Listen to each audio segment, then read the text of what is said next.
ನಮಸ್ಕಾರ ಗೆಳೆಯರಿ. ಈ ವಿಡಿಯೋದಲ್ಲಿ ಇವತ್ತಿನ ನಮ್ಮ ಮಾರ್ಕೆಟಲ್ಲಿ ಸುದ್ದಿಯಲ್ಲಿರುವಂತಹ ಇಂಪಾರ್ಟೆಂಟ್ ಶೇರ್ಗಳ ಬಗ್ಗೆ ತಿಳ್ಕೊಳ್ಳುವಂಥ ಪ್ರಯತ್ನವನ್ನು ಮಾಡೋಣ. ಇದರ ಜೊತೆಗೆ ಇವತ್ತಿನ ನಮ್ಮ ಮಾರ್ಕೆಟ್ ಪರ್ಫಾರ್ಮೆನ್ಸ್ ಬಗ್ಗೆ ನಮಗೆ ಗಿಫ್ಟ್ ನಿಫ್ಟಿ ಯಾವ ಇಂಡಿಕೇಶನ್ ಕೊಡ್ತಾ ಇದೆ, ಏಷ್ಯನ್ ಮಾರ್ಕೆಟ್ಗಳು ಯಾವ ರೀತಿ ಟ್ರೇಡ್ ಆಗ್ತವೆ, ಪಾಸಿಟಿವ್ ಇದ್ದಾವ, ನೆಗೆಟಿವ್ ಇದ್ದಾವ, ಈ ಎಲ್ಲ ವಿಷಯಗಳನ್ನು ಕೂಡ ತಿಳ್ಕೊಳ್ಳೋಣ. ಆಸ್ ಯೂಶುವಲ್ ಮುಂದುವರಿಯ ಮುಂಚೆ ಡಿಸ್ಕ್ಲೇಮರ್ ಕೊಡ್ಲಿಕ್ಕೆ ಇಷ್ಟಪಡ್ತೀನಿ. ಇಲ್ಲಿ ಕವರ್ ಮಾಡ್ತಿರುವಂಥ ಯಾವುದೇ ಸ್ಟಾಕ್ ಅನ್ನು ಕೂಡ ರೆಕಮೆಂಡ್ ಮಾಡ್ತಿಲ್ಲ. ನೀವು ಫರ್ದರ್ ಸ್ಟಡಿ ಮೆಡಿಟೇಷನ್ ತಗೊಳ್ಬಹುದು. ಆಸ್ ಎಜುಕೇಶನಲ್ ಪರ್ಪಸ್ ನಾನು ವಿಡಿಯೋ ಮುಂದೆ ತರ್ತಾ ಇದ್ದೀನಿ. ಹಾಗೆ ಇವತ್ತು ಸಾಯಂಕಾಲ 7 ಗಂಟೆಗೆ ಒಂದು ವೆಬಿನಾರ್ ಕಂಡಕ್ಟ್ ಮಾಡ್ತಾ ಇದ್ವಿ. ಗ್ಲೋಬಲ್ ಮಾರ್ಕೆಟ್ಗಳ ಅಪರ್ಚುನಿಟೀಸ್ಗೆ ಸಂಬಂಧಪಟ್ಟಂತೆ ಇಂಟರ್ನ್ಯಾಷನಲ್ ಮಾರ್ಕೆಟ್ಗಳಲ್ಲಿ ಹೂಡಿಕೆ ಮಾಡೋದಕ್ಕೆ ಮುಂಚೆ ಖಂಡಿತ ಒಂದಷ್ಟು ವಿಷಯಗಳನ್ನ ನೀವು ತಿಳ್ಕೊಂಡಿರಬೇಕಾಗುತ್ತೆ. ಅದಕ್ಕೆ ಸಂಬಂಧಪಟ್ಟಂತೆ ಆಗಿರುತ್ತೆ ಈ ವೆಬಿನಾರ್. ಇಂಟ್ರೆಸ್ಟ್ ಇರೋರು ಇನ್ನು ಹೊರಗಡೆ ಅಪರ್ಚುನಿಟಿ ಎಕ್ಸ್ಪ್ಲೋರ್ ಮಾಡೋದಕ್ಕೆ ಬಯಸುವಂತವರು ರಿಜಿಸ್ಟರ್ ಮಾಡ್ಕೊಳ್ಬಹುದು. ಇದರ ಲಿಂಕ್ ಡಿಸ್ಕ್ರಿಪ್ಷನ್ ಅಲ್ಲಿ ಇರುತ್ತೆ ಹಾಗೂ ಕಮೆಂಟ್ ಸೆಕ್ಷನ್ ಅಲ್ಲೂ ಸಹ ಪಿನ್ ಮಾಡಿರ್ತೀನಿ. ಇನ್ನು ಮೊದಲಿಗೆ ನಿನ್ನೆ ಅಮೆರಿಕನ್ ಮಾರ್ಕೆಟ್ ನ ಪರ್ಫಾರ್ಮೆನ್ಸ್ ನೋಡಿದ್ರೆ ಡೌ ಜೋನ್ಸ್ ಅಲ್ಲಿ ನೋಡಬಹುದು ಫ್ಲಾಟ್ ಪರ್ಫಾರ್ಮೆನ್ಸ್ ಇದೆ. ನಿನ್ನೆ 0.01% ಅಥವಾ ಜಸ್ಟ್ 6 ಪಾಯಿಂಟ್ಸ್ ನೆಗೆಟಿವ್ ಅಲ್ಲಿ ಕ್ಲೋಸಿಂಗ್ ಇದೆ. ಬಟ್ ಓಪನಿಂಗ್ ಸ್ವಲ್ಪ ಅಪ್ ಅಲ್ಲಿ ಆಗಿದೆ, ನಂತರ ಒಳ್ಳೆ ರ್ಯಾಲಿ ನೋಡ್ಲಿಕ್ಕೆ ಸಿಕ್ಕಿದೆ. ಬಟ್ ದಿಢೀರಂತ ಅಲ್ಲಿಂದ ಕೆಳಗಡೆ ಬಿದ್ದಿದೆ ಕೂಡ, ಮತ್ತೆ ಬೌನ್ಸ್ ಬ್ಯಾಕ್ ಮಾಡಿದೆ, ಮತ್ತೆ ಸಸ್ಟೈನ್ ಆಗಿಲ್ಲ, ಅಲ್ಲಿಂದ ಡೌನ್ ಆಗಿ ಓವರ್ ಆಲ್ ಫ್ಲಾಟ್ ಆಗಿ ಕ್ಲೋಸಿಂಗ್ ಅನ್ನ ಕೊಟ್ಟಿದೆ ನಿನ್ನೆ ಡೌ ಜೋನ್ಸ್. ಇನ್ನು ನಾಸ್ಡಾಕ್ ಯಾವ ರೀತಿ ಪರ್ಫಾರ್ಮೆನ್ಸ್ ಮಾಡಿದೆ ಅಂತ ನೋಡಿದ್ರೆ ಇಲ್ಲಿ 0.57% ಅಥವಾ 146 ಪಾಯಿಂಟ್ಸ್ ಡೌನ್ ಪರ್ಫಾರ್ಮೆನ್ಸ್ ಇದೆ. ನೋಡಬಹುದು ಇಲ್ಲಿ ಗ್ಯಾಪ್ ಡೌನ್ ಅಲ್ಲಿ ಓಪನ್ ಆಗಿದೆ, ನಂತರ ಒಳ್ಳೆ ರಿಕವರ್ ಆಗಿದೆ, ಜೊತೆಗೆ ಪಾಸಿಟಿವ್ ಕೂಡ ಬಂದಿದೆ, ಬಟ್ ಸಸ್ಟೈನ್ ಆಗಿಲ್ಲ. ಅಗೇನ್ ಮತ್ತೆ ಅಲ್ಲಿಂದ ಡೌನ್ ಆಗಿ ಓವರ್ ಆಲ್ 146 ಪಾಯಿಂಟ್ಸ್ ಡೌನ್ ಅಲ್ಲಿ ನಾಸ್ಡಾಕ್ ಕ್ಲೋಸಿಂಗ್ ಅನ್ನ ಕೊಟ್ಟಿದೆ. ಇನ್ನು ನಿನ್ನೆ FIS DIS ಆಕ್ಟಿವಿಟಿ ನೋಡಿದ್ರೆ FIS ನಿನ್ನೆ 819 ಕೋಟಿ ನೆಟ್ ಸೆಲ್ಲಿಂಗ್ ಅನ್ನು ಮಾಡಿದ್ದಾರೆ. DIS ಕೂಡ ನಿನ್ನೆ 418 ಕೋಟಿ ನೆಟ್ ಸೆಲ್ಲಿಂಗ್ ಅನ್ನ ಮಾಡಿದ್ದಾರೆ. ನಿನ್ನೆ ಇಬ್ರು ಕೂಡ ಸೆಲ್ಲರ್ಸ್ ಆಗಿದ್ದಾರೆ, ಬಟ್ ಕಡಿಮೆ ಪ್ರಮಾಣದಲ್ಲಿ ಸೆಲ್ಲಿಂಗ್ ಮಾಡಿದ್ದಾರೆ ಅಂತಾನೆ ಹೇಳ್ಬೋದು FIS ಅಂಡ್ DIS ನಿನ್ನೆ. ಇನ್ನು ಮಿಡ್ಲ್ ಈಸ್ಟ್ ಸುದ್ದಿಗಳ ಕಡೆ ನಾವು ಬಂದ್ರೆ ನೋಡಬಹುದು fresh US Iran strikes overshadow Pakistan's bid to revive collapsed ceasefire. ಈಗಾಗಲೇ ಸೀಸ್ ಫೈರ್ ಕೊಲಾಪ್ಸ್ ಆಗಿದೆ, ಅದು ಎಲ್ರಿಗೂ ಗೊತ್ತಿರುವಂತದ್ದೇ. ಮತ್ತೆ ಇವರು ಅಟ್ಯಾಕ್ ಗಳನ್ನ ಮಾಡ್ಕೊಳ್ತಾರೆ. 12ನೇ ರಾತ್ರಿ ಕೂಡ ಅಟ್ಯಾಕ್ ಗಳಾಗಿದೆ. ಇದು ಸೀಸ್ ಫೈರ್ ಅಥವಾ ಮಾತುಕತೆಗಳಿಗೆ ತುಂಬಾ ದೊಡ್ಡ ಅಡ್ಡಿಯನ್ನ ಮಾಡ್ತಿದೆ ಅಂತ ಹೇಳ್ಬೋದು. ಇದ್ರ ಜೊತೆಗೆ ಇನ್ನೊಂದು ಇಂಪಾರ್ಟೆಂಟ್ ಥಿಂಗ್ ಏನಂತಂದ್ರೆ ಕೆಂಪು ಸಮುದ್ರದಲ್ಲೂ ಕೂಡ ಹೌತಿಗಳ ಅಟ್ಯಾಕ್ ಸ್ಟಾರ್ಟ್ ಆಗಿದೆ. ನೋಡಬಹುದು Houthis claim attacks on Saudi tankers in Red Sea, rising risk of new choke point in Iran war. ಎಷ್ಟು ದಿನ ಸ್ಟ್ರೈಟ್ ಆಫ್ ಹೊರ್ಮುಜ್ ಅಲ್ಲಿ ಸಮಸ್ಯೆಗಳಿತ್ತು, ಅಲ್ಲಿ ಓಡಾಡುವಂತ ಹಡಗುಗಳ ಮೇಲೆ ಅಟ್ಯಾಕ್ ಆಗ್ತಾ ಇತ್ತು. ಬಟ್ ಈಗ ರೆಡ್ ಸಿ ನಲ್ಲೂ ಕೂಡ ಹೌತೀಸ್ ಅಟ್ಯಾಕ್ ಮಾಡ್ತಿರೋ ಬಗ್ಗೆ ಸುದ್ದಿಗಳು ಬರ್ತಾ ಇದಾವೆ. ಖಂಡಿತ ಇದು ಒಳ್ಳೆ ಬೆಳವಣಿಗೆ ಅಂತೂ ಅಲ್ಲ, ಯಾಕಂದ್ರೆ ಈಗಾಗಲೇ ಕ್ರೂಡ್ ಯಾವ ರೀತಿ ಪರ್ಫಾರ್ಮೆನ್ಸ್ ಮಾಡ್ತಿದೆ ಅಂತ ನಮ್ಗೆಲ್ರಿಗೂ ಗೊತ್ತಿದೆ. ಮತ್ತೆ ರೆಡ್ ಸಿ ನಲ್ಲೂ ಕೂಡ ಸಮಸ್ಯೆಗಳಾದ್ರೆ ಇನ್ನೂ ಒಂದಷ್ಟು ಸಪ್ಲೈ ಕನ್ಸರ್ನ್ಸ್ ಹೆಚ್ಚಾಗುತ್ತೆ ಅಂತಾನೆ ಹೇಳ್ಬೋದು. ಇದ್ರ ಜೊತೆಗೆ ಗಲಿಬಾಫ್ ಅವರು ಒಂದು ವಾರ್ನಿಂಗ್ ಅನ್ನ ಕೊಡ್ತಿದ್ದಾರೆ. ನೋಡಬಹುದು regional security if Tehran is blocked, ಅಂದ್ರೆ ಇರಾನ್ ನ ಏನಾದ್ರೂ ಬ್ಲಾಕ್ ಮಾಡಿದ್ರೆ if you don't sell oil no one will. ನಾವು ಆಯಿಲ್ ಸೆಲ್ ಮಾಡೋದಕ್ಕೆ ಅವಕಾಶ ಇಲ್ಲ ಅಂತ ಅಂದ್ರೆ ಬೇರೆಯವ್ರನ್ನು ಸೆಲ್ ಮಾಡೋದಕ್ಕೆ ಬಿಡೋದಿಲ್ಲ ಅಂತ, ಅಂದ್ರೆ ಅಲ್ಲಿ ಓಡಾಡುವಂತ ಶಿಪ್ ಗಳ ಮೇಲೆ ಅಟ್ಯಾಕ್ ಗಳ ಆಗ್ತಿರುತ್ತೆ ಅನ್ನೋದನ್ನ ಹೇಳ್ತಿದ್ದಾರೆ. ಈ ಎಲ್ಲ ಸುದ್ದಿಗಳ ನಡುವೆ ಕ್ರೂಡ್ ಅಲ್ಲಿ ಯಾವ ರೀತಿ ಪರ್ಫಾರ್ಮೆನ್ಸ್ ಇದೆ ಅಂತ ನೋಡಿದ್ರೆ ನೋಡಬಹುದು ಇವತ್ತು ಕೂಡ 1.63% ಪಾಸಿಟಿವ್ ಅಲ್ಲಿ ಟ್ರೇಡ್ ಆಗ್ತಿದೆ. 95 ನ ಕ್ರಾಸ್ ಮಾಡಿದೆ, ಮತ್ತೆ 72, 71 ಈ ರೀತಿ ಬಂದಂತ ಕ್ರೂಡ್ ಮತ್ತೆ 95 ನ ಕ್ರಾಸ್ ಮಾಡಿದೆ. ಹಾಗಾಗಿನೇ ಮಾರ್ಕೆಟ್ಸ್ ಕೂಡ ಒಂದಷ್ಟು ಕಾಶಿಯಸ್ ಆಗಿ ಮೂವ್ ಆಗ್ತಿದ್ದಾವೆ ಅಂತ ಹೇಳ್ಬೋದು. ಅಂತ ಒಳ್ಳೆ ಮೊಮೆಂಟಮ್ ನೋಡ್ಲಿಕ್ಕೆ ಸಿಗ್ತಾ ಇಲ್ಲ ಲಾಸ್ಟ್ 2 ವೀಕ್ಸ್ ಬಿಫೋರ್ ಸಿಕ್ಕದಾಗೆ.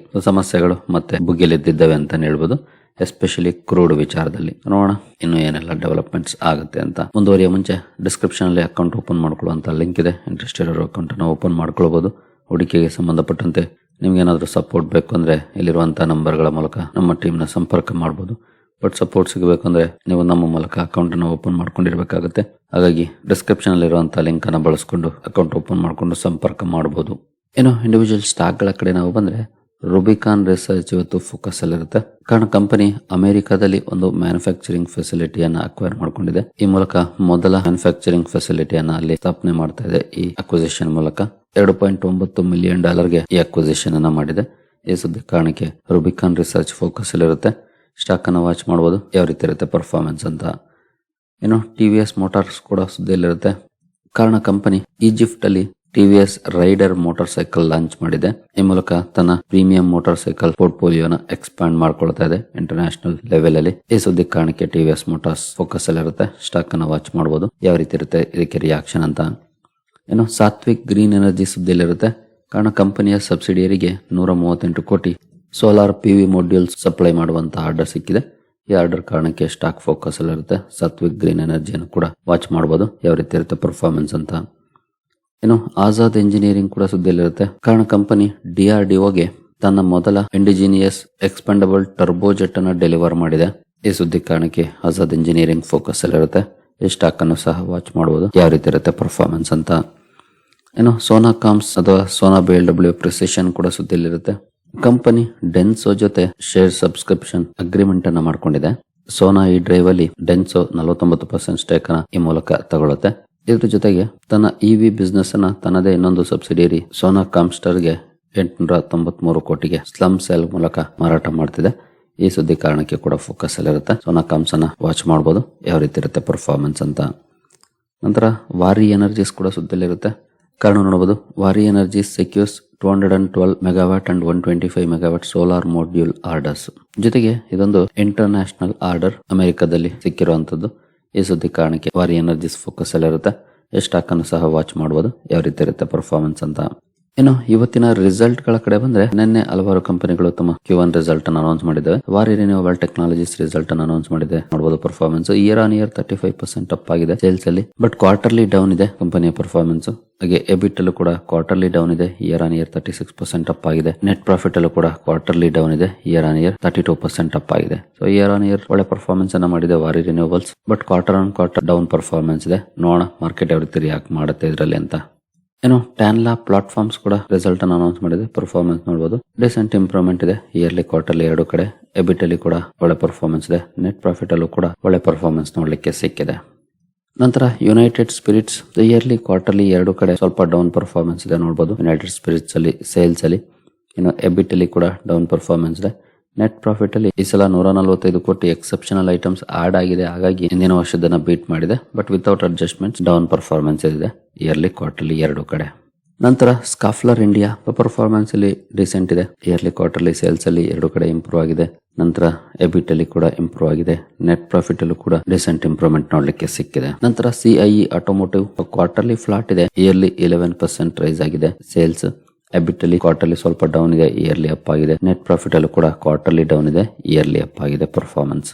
ನಂತರ ಒರಾಕಲ್ ಫೈನಾನ್ಷಿಯಲ್ ಸರ್ವಿಸಸ್ ನೋಡಬಹುದು ಪರ್ಫಾರ್ಮೆನ್ಸ್ ತುಂಬಾ ಚೆನ್ನಾಗಿ ಇಂಪ್ರೂವ್ ಆಗಿದೆ. ಇಯರ್ಲಿ ಕ್ವಾರ್ಟರ್ಲಿ ಎರಡು ಕಡೆ. ಎಬಿಟ್ ಅಲ್ಲಿ ಕೂಡ ತುಂಬಾ ಒಳ್ಳೆ ಇಂಪ್ರೂವ್ಮೆಂಟ್ ಇದೆ. ನೆಟ್ ಪ್ರಾಫಿಟ್ ಅಲ್ಲೂ ತುಂಬಾ ಒಳ್ಳೆ ಇಂಪ್ರೂವ್ಮೆಂಟ್ ನೋಡ್ಲಿಕ್ಕೆ ಸಿಕ್ಕಿದೆ. ಒರಾಕಲ್ ಫೈನಾನ್ಷಿಯಲ್ ಸರ್ವಿಸಸ್ ಒಳ್ಳೆ ಪರ್ಫಾರ್ಮೆನ್ಸ್ ಅನ್ನ ಮಾಡಿದೆ. ನೋಡೋಣ ಮಾರ್ಕೆಟ್ ಅಲ್ಲಿ ಯಾವ ರೀತಿ ರಿಯಾಕ್ಷನ್ ಬರುತ್ತೆ ಅಂತ. ನಂತರ UTI AMC ಇಲ್ಲೂ ಪರ್ಫಾರ್ಮೆನ್ಸ್ ಡಿಸೆಂಟ್ ಇದೆ. ಇಯರ್ಲಿ ಕ್ವಾರ್ಟರ್ಲಿ ಕಂಪೇರ್ ಮಾಡಿದ್ರೆ ಕ್ವಾರ್ಟರ್ಲಿ ಚೆನ್ನಾಗಿ ಇಂಪ್ರೂವ್ ಆಗಿದೆ. ಇಯರ್ಲಿ ಡಿಸೆಂಟ್ ಪರ್ಫಾರ್ಮೆನ್ಸ್ ಇದೆ. ಎಬಿಟ್ ಅಲ್ಲಿ ಕೂಡ ಒಳ್ಳೆ ಪರ್ಫಾರ್ಮೆನ್ಸ್ ಇದೆ. ನೆಟ್ ಪ್ರಾಫಿಟ್ ಅಲ್ಲೂ ಕೂಡ ಎರಡು ಕಡೆ ಒಳ್ಳೆ ಪರ್ಫಾರ್ಮ್ ಮಾಡಿದೆ. ಗಾಂಧಾರ್ ಆಯಿಲ್ ರಿಫೈನರಿ ಇಲ್ಲೂ ಕೂಡ ನೋಡಬಹುದು ಇಯರ್ಲಿ ಕ್ವಾರ್ಟರ್ಲಿ ಎರಡು ಕಡೆ ಚೆನ್ನಾಗಿ ಇಂಪ್ರೂವ್ ಆಗಿದೆ. ಎಬಿಟ್ ಅಲ್ಲಿ ಒಳ್ಳೆ ಇಂಪ್ರೂವ್ಮೆಂಟ್ ಇದೆ. ನೆಟ್ ಪ್ರಾಫಿಟ್ ಅಲ್ಲೂ ಕೂಡ ಒಳ್ಳೆ ಪರ್ಫಾರ್ಮೆನ್ಸ್ ನೋಡಲಿಕ್ಕೆ ಸಿಕ್ಕಿದೆ. ನಂತರ HPCL ರೆವೆನ್ಯೂ ವೈಸ್ ಪರ್ಫಾರ್ಮೆನ್ಸ್ ನೋಡಬಹುದು ತುಂಬಾ ಚೆನ್ನಾಗಿ ಇಂಪ್ರೂವ್ ಆಗಿದೆ. ಇಯರ್ಲಿ ಕ್ವಾರ್ಟರ್ಲಿ ಎರಡು ಕಡೆ. ಬಟ್ ಎಬಿಟ್ ಅಲ್ಲಿ 16,000 ಕೋಟಿ ಲಾಸ್ ಅನ್ನು ರಿಪೋರ್ಟ್ ಮಾಡಿದೆ ಕಂಪನಿ ಎಬಿಟ್ ಅಲ್ಲಿ. ನೆಟ್ ಪ್ರಾಫಿಟ್ ಅಲ್ಲಿ 12,265 ಕೋಟಿ. ಅಂದ್ರೆ ಇದೊಂದು ಆಯಿಲ್ ಮಾರ್ಕೆಟಿಂಗ್ ಕಂಪನಿ ಗೊತ್ತಿದೆಯಲ್ಲ. ಇಂಟರ್ನ್ಯಾಷನಲ್ ಲೆವೆಲ್ ಅಲ್ಲಿ ಕ್ರೂಡ್ ಪ್ರೈಸಸ್ ಜಾಸ್ತಿ ಆಗಿತ್ತು. ಬಟ್ ಇಲ್ಲಿ ಪ್ರೈಸಸ್ ಜಾಸ್ತಿ ಮಾಡಿರ್ಲಿಲ್ಲ. ಆಮೇಲೆ ಲೇಟರ್ ಪ್ರೈಸ್ ಇನ್ಕ್ರೀಸ್ ಮಾಡಿದ್ದು ಭಾರತ ಸರ್ಕಾರ.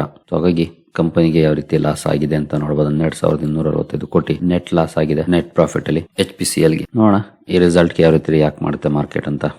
ನಂತರ ಡಾಕ್ಟರ್ ರೆಡ್ಡಿಸ್ ಸೇಲ್ಸ್ ಅಲ್ಲಿ ನೋಡಬಹುದು ಪರ್ಫಾರ್ಮೆನ್ಸ್ 6% ಡೌನ್ ಇದೆ year on year.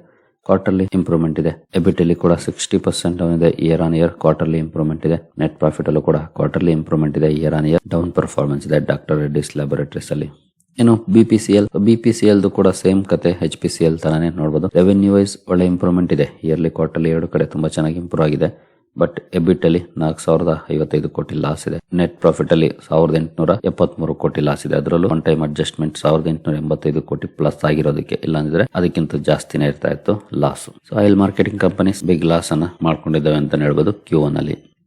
IIFL finance ಇಲ್ಲಿ ನೋಡಬಹುದು ಪರ್ಫಾರ್ಮೆನ್ಸ್ ಎರಡು ಕಡೆ ಚೆನ್ನಾಗಿ ಇಂಪ್ರೂವ್ ಆಗಿದೆ. ಇಯರ್ಲಿ ಕ್ವಾರ್ಟರ್ಲಿ ಎಬಿಟ್ ಅಲ್ಲಿ ಕೂಡ ಇಂಪ್ರೂವ್ಮೆಂಟ್ ಇದೆ. ನೆಟ್ ಪ್ರಾಫಿಟ್ ಅಲ್ಲೂ ಕೂಡ ಇಂಪ್ರೂವ್ಮೆಂಟ್ ನೋಡ್ಲಿಕ್ಕೆ ಸಿಕ್ಕಿದೆ.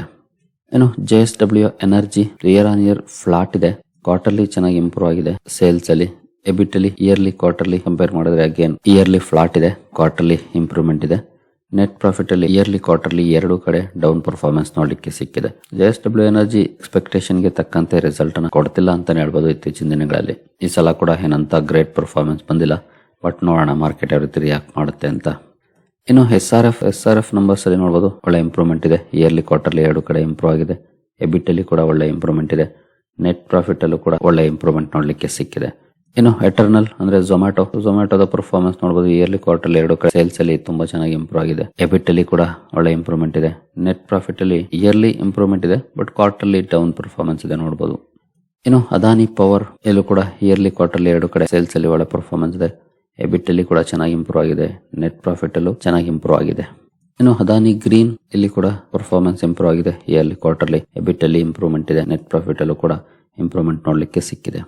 ಇನ್ನು TTML ಟಾಟಾ ಟೆಲಿ ಸರ್ವಿಸಸ್ ನೋಡಬಹುದು. ಇಯರ್ಲಿ ಕ್ವಾರ್ಟರ್ಲಿ ಸ್ಲೈಟ್ಲಿ ಇಂಪ್ರೂವ್ಮೆಂಟ್ ಇದೆ. ಸಿಂಗಲ್ ಡಿಜಿಟ್ ಅಲ್ಲಿ ಇಂಪ್ರೂವ್ ಆಗಿದೆ. ಎಬಿಟ್ ಅಲ್ಲಿ ಕೂಡ ಅಷ್ಟೇ ಸಿಂಗಲ್ ಡಿಜಿಟ್ ಅಲ್ಲಿ ಇಂಪ್ರೂವ್ ಆಗಿದೆ. ಕ್ವಾರ್ಟರ್ಲಿ ಇಯರ್ಲಿ 13% ಅಪ್ ಆಗಿದೆ. ನೆಟ್ ಪ್ರಾಫಿಟ್ ಅಲ್ಲಿ ಕಂಪನಿ ಲಾಸ್ ಅನ್ನ ರಿಪೋರ್ಟ್ ಮಾಡಿದೆ. ಬಟ್ ಇಂದಿನ ವರ್ಷಕ್ಕೆ ಕಂಪೇರ್ ಮಾಡಿದ್ರೆ ಲಾಸ್ ಕಡಿಮೆ ಆಗಿದೆ. ಬಟ್ ಕ್ವಾರ್ಟರ್ಲಿ 281 ಕೋಟಿ ಪ್ರಾಫಿಟ್ ಇಂದ 72 ಕೋಟಿ ಲಾಸ್ಗೆ ಇಳಿದಿದೆ. ಇನ್ನು HFCL ಪರ್ಫಾರ್ಮೆನ್ಸ್ ನೋಡಬಹುದು. ಇಯರ್ಲಿ ಅಂತೂ 120% ರೈಸ್ ಆಗಿದೆ. ಕ್ವಾರ್ಟರ್ಲಿ ಕೂಡ ಡಿಸೆಂಟ್ ಇಂಪ್ರೂವ್ಮೆಂಟ್ ಇದೆ. ಎಬಿಟ್ ಅಲ್ಲಿ ಕೂಡ ಇಯರ್ಲಿ ಕ್ವಾರ್ಟರ್ಲಿ ಚೆನ್ನಾಗಿ ಇಂಪ್ರೂವ್ ಆಗಿದೆ. ನೆಟ್ ಪ್ರಾಫಿಟ್ ಅಲ್ಲೂ ಕೂಡ ಒಳ್ಳೆ ಇಂಪ್ರೂವ್ಮೆಂಟ್ ನೋಡ್ಲಿಕ್ಕೆ ಸಿಕ್ಕಿದೆ. ನೆಸ್ಲೆ ಇಂಡಿಯಾ ಕ್ವಾರ್ಟರ್ಲಿ ಸ್ವಲ್ಪ ಡೌನ್ ಇದೆ. ಇಯರ್ಲಿ 25% ಅಪ್ ಆಗಿದೆ. ಎಬಿಟ್ ಅಲ್ಲೂ ಕೂಡ ಕ್ವಾರ್ಟರ್ಲಿ ಡೌನ್ ಇದೆ. ಇಯರ್ಲಿ 40% ಅಪ್ ಆಗಿದೆ. ನೆಟ್ ಪ್ರಾಫಿಟ್ ಅಲ್ಲೂ ಕ್ವಾರ್ಟರ್ಲಿ ಡೌನ್ ಇದೆ. ಇಯರ್ಲಿ 49% ಅಪ್ ಆಗಿದೆ. Over all quarter on quarter down performance ಇದೆ. ಬಟ್ ಇಯರ್ ಆನ್ ಇಯರ್ ಒಳ್ಳೆ ಇಂಪ್ರೂವ್ಮೆಂಟ್ ನೋಡ್ಲಿಕ್ಕೆ ಸಿಕ್ಕಿದೆ ನೆಸ್ಲೆ ಇಂಡಿಯಾದ ನಂಬರ್ಸ್ ಅಲ್ಲಿ.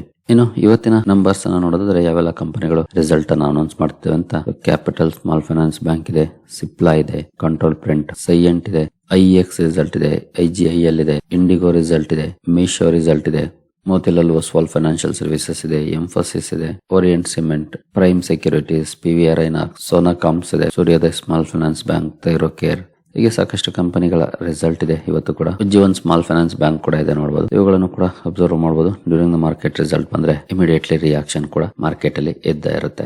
ಇನ್ನು ಪ್ರೈಮರಿ ಮಾರ್ಕೆಟ್ ಕಡೆ ಬಂದ್ರೆ ಇಂಡೋ MIM IPO ಇವತ್ತಿಂದ ಓಪನ್ ಆಗ್ತಾ ಇದೆ. ಈಗಾಗಲೇ ಮೊನ್ನೆ ಇದ್ರ ಬಗ್ಗೆ ಡೀಟೇಲ್ ವಿಡಿಯೋನ ಕವರ್ ಮಾಡಿದೀನಿ. ಇಲ್ಲಿವರೆಗೂ ನೋಡಿಲ್ಲ ಅಂದ್ರೆ ಆ ವಿಡಿಯೋನ ನೋಡಿ ಕಂಪನಿ ಬಗ್ಗೆ ಒಂದಷ್ಟು ವಿಷಯಗಳು ಗೊತ್ತಾಗುತ್ತೆ. ಇಲ್ಲಿರುವಂತಹ ಪಾಸಿಟಿವ್ಸ್ ಅಂಡ್ ನೆಗೆಟಿವ್ಸ್ ಎರಡನ್ನು ಕೂಡ ಈಗಾಗಲೇ ಕವರ್ ಮಾಡಿದೀನಿ. ಪ್ರೀಮಿಯಂ ಅಂತೂ ನೋಡಬಹುದು 38% ಇದೆ. ಇಂಟ್ರೆಸ್ಟ್ ಇರೋರು ಕಂಪನಿಯ ಬಗ್ಗೆ ಸ್ಟಡಿ ಮಾಡಬಹುದು. ಇವತ್ತಿಂದ ಓಪನ್ ಆಗ್ತಾ ಇದೆ. 30ನೇ ತಾರೀಕು ಲಿಸ್ಟಿಂಗ್ ಇರುತ್ತೆ. 27ರವರೆಗೂ ಓಪನ್ ಇರುತ್ತೆ ಅಪ್ಲೈ ಮಾಡ್ಲಿಕ್ಕೆ. ಏನು ಲೋಹಿಯಾ ಕಾರ್ಪ್ IPO ಕೂಡ ಓಪನ್ ಆಗ್ತಾ ಇದೆ ಇವತ್ತಿಂದ. ಪ್ರೀಮಿಯಂ ನೋಡಬಹುದು 8.5% ಇದೆ ಲೋಹಿಯಾ ಕಾರ್ಪ್ದು. ನಂತರ ಎಕ್ಸ್ಟ್ರಾನೆಟ್ ಟೆಕ್ನಾಲಜೀಸ್ ಕೂಡ ಇವತ್ತಿಂದ ಓಪನ್ ಆಗ್ತಾ ಇದೆ. ಇಲ್ಲಿ 10% ಇದೆ ಪ್ರೀಮಿಯಂ. ಈ ಕಂಪನಿಯನ್ನು ಕೂಡ ಇಂಟ್ರೆಸ್ಟ್ ಇರೋರು ಸ್ಟಡಿ ಮಾಡಬಹುದು. ಇವತ್ತಿಂದ ಓಪನ್ ಆಗ್ತಾ ಇದೆ ಇದು ಕೂಡ. ಇನ್ನು ಗ್ಲೋಬಲ್ ಮಾರ್ಕೆಟ್ ಕಡೆ ಬಂದ್ರೆ ಸದ್ಯದ ಮಟ್ಟಿಗೆ ಡೌ ಜೋನ್ಸ್ ಅಲ್ಲಿ 68 ಪಾಯಿಂಟ್ಸ್ 0.13% ಪಾಸಿಟಿವ್ ಪರ್ಫಾರ್ಮೆನ್ಸ್ ನೋಡ್ಲಿಕ್ಕೆ ಸಿಗ್ತಾ ಇದೆ. ಅಂದ್ರೆ ಡೌ ಜೋನ್ಸ್ ಫ್ಯೂಚರ್ಸ್ ಅಲ್ಲಿ. ಇನ್ನು ಇಂಡಿಯನ್ ಮಾರ್ಕೆಟ್ ಕಡೆ ಬಂದ್ರೆ ಗಿಫ್ಟ್ ನಿಫ್ಟಿ ಸದ್ಯದ ಮಟ್ಟಿಗೆ 68 ಪಾಯಿಂಟ್ಸ್ 0.28% ನೆಗೆಟಿವ್ ಅಲ್ಲಿ ಟ್ರೇಡ್ ಆಗ್ತಾ ಇದೆ. ಇನ್ನು ನಿಕ್ಕೈ 0.81% ಪಾಸಿಟಿವ್ ಇದೆ. ಸ್ಟ್ರೈಟ್ ಟೈಮ್ಸ್ ನೆಗೆಟಿವ್ ಇದೆ. ಹ್ಯಾಂಗ್ಸೆಂಗ್ ಪಾಸಿಟಿವ್ ಇದೆ. ತೈವಾನ್ ವೇಟೆಡ್ ಕೂಡ ಪಾಸಿಟಿವ್ ಇದೆ. ಕೋಸ್ಪಿ ನಿಯರ್ಲಿ 3% ಪಾಸಿಟಿವ್ ಇದೆ. ಶಾಂಘೈ ಕಾಂಪೋಸಿಟ್ ಫ್ಲಾಟ್ ಇದೆ. ಅಂದ್ರೆ ಓಪನ್ ಆಗಿರುವಂತಹ ಮಾರ್ಕೆಟ್ ಗಳಲ್ಲಿ ಎರಡು ಮಾರ್ಕೆಟ್ ಗಳು ಸ್ವಲ್ಪ ನೆಗೆಟಿವ್ ಅಲ್ಲಿ ಇದ್ದಾವೆ. ಇನ್ನೆಲ್ಲ ಪಾಸಿಟಿವ್ ಅಲ್ಲೇ ಟ್ರೇಡ್ ಆಗ್ತಿದೆ. ಅಂದ್ರೆ ಏಷ್ಯನ್ ಕ್ಯೂಸ್ ಪಾಸಿಟಿವ್ ಇದೆ. ಬಟ್ ಗಿಫ್ಟ್ ನಿಫ್ಟಿ ಸದ್ಯದ ಮಟ್ಟಿಗೆ ಸ್ವಲ್ಪ ನೆಗೆಟಿವ್ ಅಲ್ಲೇ ಟ್ರೇಡ್ ಆಗ್ತಿದೆ. ಇದನ್ನ ನೋಡಿದ್ರೆ ಇವತ್ತು ಕೂಡ ನೆಗೆಟಿವ್ ಸ್ಟಾರ್ಟ್ ಆಗೋ ಕ್ಷಣ ಇದೆ. ಬಟ್ ಈಗ 9 ಕಾಲಷ್ಟರಲ್ಲಿ ಪಾಸಿಟಿವ್ ಆಗ್ಬೋದು, ಗೊತ್ತಿಲ್ಲ. ಅದಕ್ಕೆ ತಕ್ಕಂತೆ ಕೂಡ ರಿಯಾಕ್ಷನ್ ಬರ್ಬೋದು. ಸದ್ಯದ ಮಟ್ಟಿಗೆ ನಾನು ಈ ವಿಡಿಯೋ ರೆಕಾರ್ಡ್ ಮಾಡುವಂತ ಸಂದರ್ಭದಲ್ಲಿ ಗಿಫ್ಟ್ ನಿಫ್ಟಿ ಡೌನ್ ಅಲ್ಲಿ ಟ್ರೇಡ್ ಆಗ್ತಿದೆ. ಇನ್ನು ಬ್ರೆಂಟ್ ಕ್ರೂಡ್ ಅಲ್ಲಿ ಈಗಾಗಲೇ ನೋಡಿದ್ವಿ 1.78% ಗಿಂತ ಜಾಸ್ತಿ ಪಾಸಿಟಿವ್ ಪರ್ಫಾರ್ಮೆನ್ಸ್ ನೋಡ್ಲಿಕ್ಕೆ ಸಿಗ್ತಾ ಇದೆ. ಗೋಲ್ಡ್ ಕೂಡ ಇವತ್ತು ಸ್ವಲ್ಪ ಡೌನ್ ಅಲ್ಲಿ ಟ್ರೇಡ್ ಆಗ್ತಾ ಇದೆ. ಇನ್ನು INR ನಿನ್ನೆ 0.33% ವೀಕ್ ಆಗಿದೆ. ನೋಡೋಣ ಇವತ್ತೇನಾದ್ರೂ ಅಲ್ಲಿ ಕಮ್ ಬ್ಯಾಕ್ ಕಂಡು ಬರುತ್ತಾ ಅಂತ. ಸರಿಗಳಿರಿ, ಈ ಎಲ್ಲ ಅಪ್ಡೇಟ್ಸ್ ನಿಮಗೆ ಇಷ್ಟ ಆಗಿದೆ ಅನ್ಕೊಳ್ತೀನಿ. ಹಾಗೆ ವೆಬಿನಾರ್ ಜಾಯ್ನ್ ಆಗೋಕೆ ಇಂಟ್ರೆಸ್ಟ್ ಇರೋ ಲಿಂಕ್ ಡಿಸ್ಕ್ರಿಪ್ಷನ್ ಅಲ್ಲಿ ಹಾಗೂ ಕಮೆಂಟ್ ಸೆಕ್ಷನ್ ಅಲ್ಲಿ ಇರುತ್ತೆ. ರಿಜಿಸ್ಟರ್ ಮಾಡ್ಕೊಳ್ಬಹುದು. ಸರಿಗಳಿರಿ, ಈ ಎಲ್ಲ ಅಪ್ಡೇಟ್ಸ್ ನಿಮಗೆ ಇಷ್ಟ ಆಗಿದೆ ಅನ್ಕೊಳ್ತೀನಿ. ಮುಂದಿನ ವಿಡಿಯೋದಲ್ಲಿ ಸಿಗೋಣ. ಅಲ್ಲಿವರೆಗೂ ಜೈ ಹಿಂದ್, ಜೈ ಕರ್ನಾಟಕ.